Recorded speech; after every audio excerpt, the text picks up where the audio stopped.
To round out our study of abstract data types, we're going to learn about two new ones this week, stacks and queues. Both of these store collections of items and support operations for adding, removing. Unlike a set or multi-set in which you can specify which things you want to remove, stacks and queues have a very specific order to which you're supposed to remove things. Client code that uses a stack or a queue does not have a choice in what gets removed. This may seem like simplistic and very restrictive, but you'll find that these abstract data types are actually very powerful because of how simple that they are. Once you learn about them, you will see them everywhere. In fact, you secretly already have, you just don't actually know it yet. And once you do, you can communicate about these with anybody who else is a computer scientist. So, start with a stack ADT. A stack is pretty simple. It has 0 more items, and when you add an item, it quote-unquote goes on the stack, and we call this pushing. When you remove an item, it is removed from the top also. You call this popping. So the net effect is that whatever is the first item that's added to the stack will be the last one that's removed, and we call this last in, first out, or LIFO behavior. The best analogy I can give for this is just think of a deck of cards, right? At the very beginning, let's suppose all your cards, maybe they're on the floor. You're playing a good old game of 52 pickup. You've dropped all your cards on the floor, and you need to put the deck back together. If you're really weird and decide to do things one card at a time, you can pick up a card from the floor and you push, quote unquote, it onto the table. That's the beginning of the deck. Let's grab another card from the floor, right? Pick it up, put it on the table. Okay, you get 2 cards now, stacked one on top of the other. You can keep putting cards on top. Eventually you might decide, hey, I forgot what card I put on top and I want to go look at it.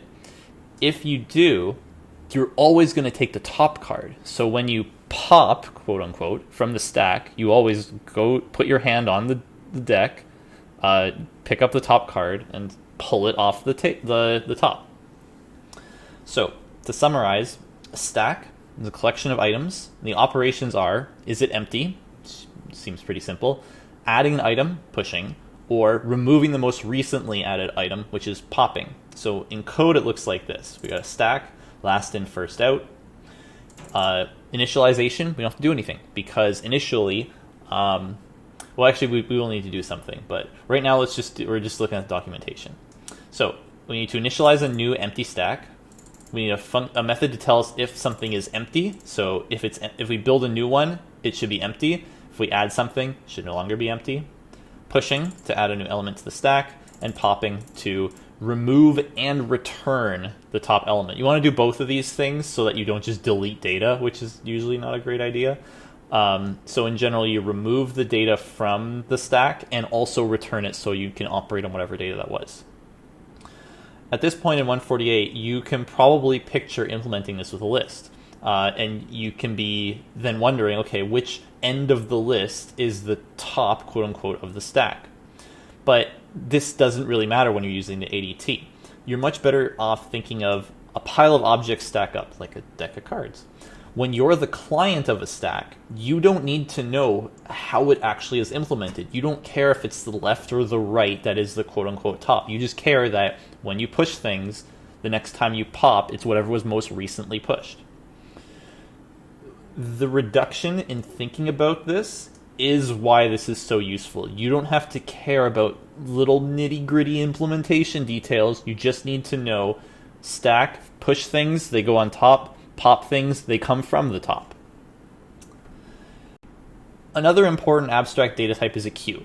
Like a stack, a queue contains 0 or more items, but the main difference here is that the order in which they come out is different. So the items in a queue come out in the same order in which they were entered. In other words, it is first in, first out behavior. So obvious analogy here is a lineup at the store. The first person to get in line is the first person who gets to go through.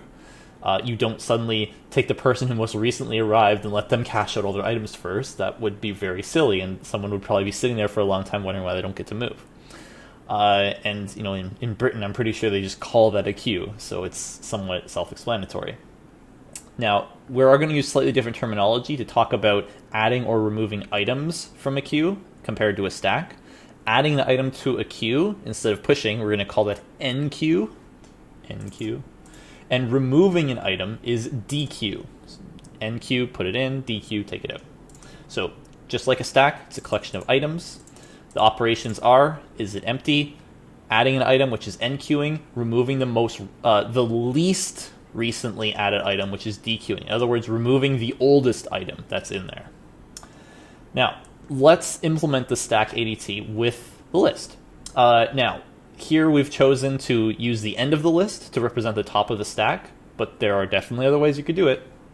And let's just quickly take a look at the code. So, stack, we're just going to have a private attribute called items. It is a list that's going to store everything in the stack, and the end of the list is the top of the stack. So when we initialize, pretty simple, make a list, and it's empty.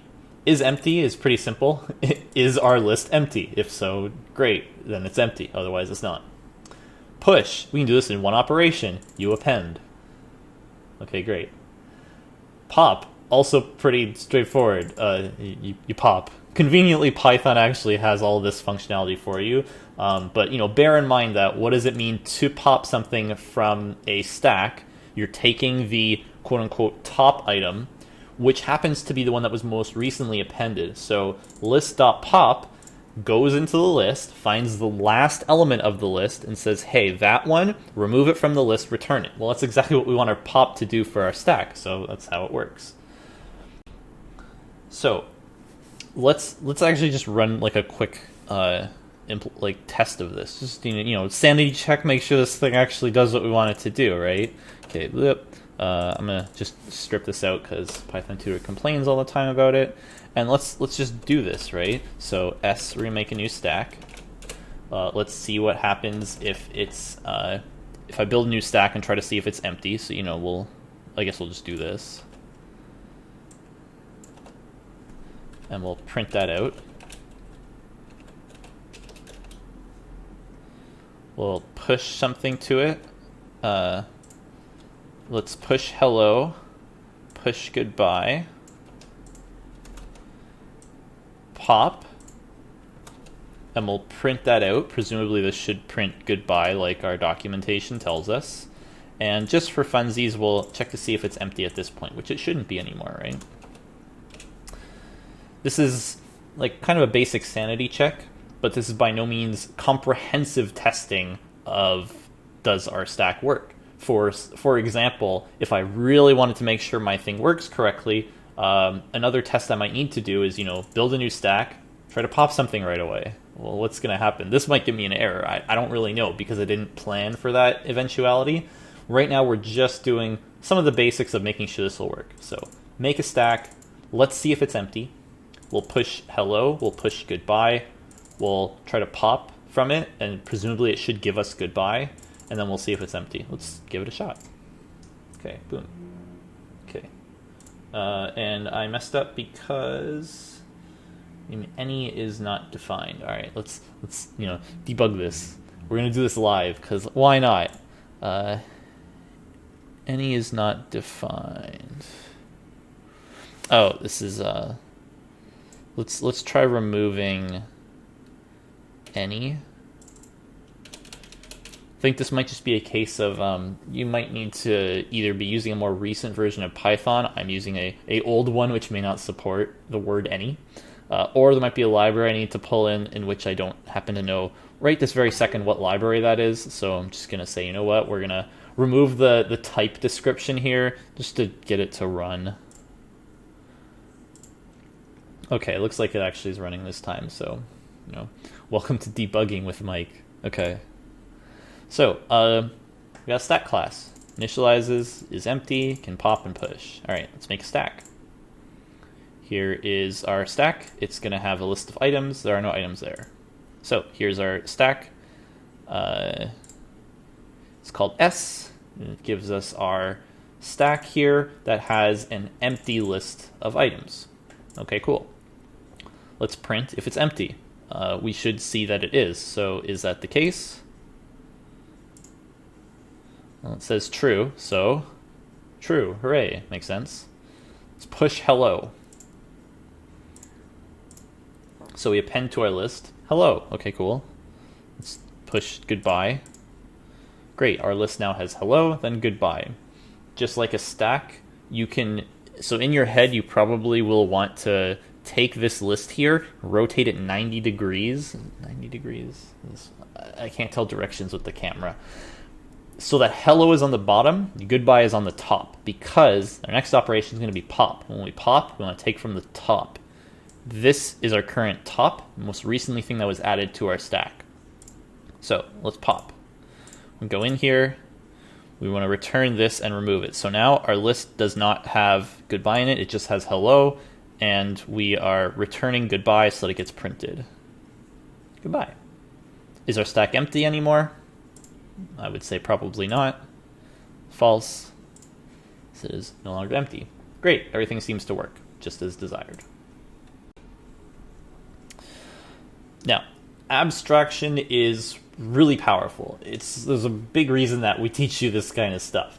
ADTs are abstractions that are so general that they transcend programming languages. This is really important because there often tends to be a lot of debate, especially for educators in first year computer science, about what language should we be teaching you in first year, right? There's at least one person watching this video right now who's like, I think the fact that we're learning Python right now is stupid.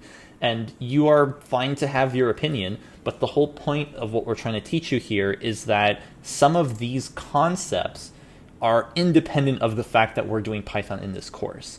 Whether or not you can have a stack is something that doesn't matter if you're doing Python or Java or C++ or any other language you can think of. Being able to have a stack there means that whichever language you choose to use, you can still have this functionality available to you. Looking at the stack, the class from the outside, programmers writing client code only need to understand the interface, not the specific details and implementations. You can ignore all that stuff because all you care about, does it do what I want it to do? If you make a stack object in your code, you know that you now have 3 operations available. Is it empty? Can I push? Can I pop? And the things that you pop should be whatever was most recently pushed.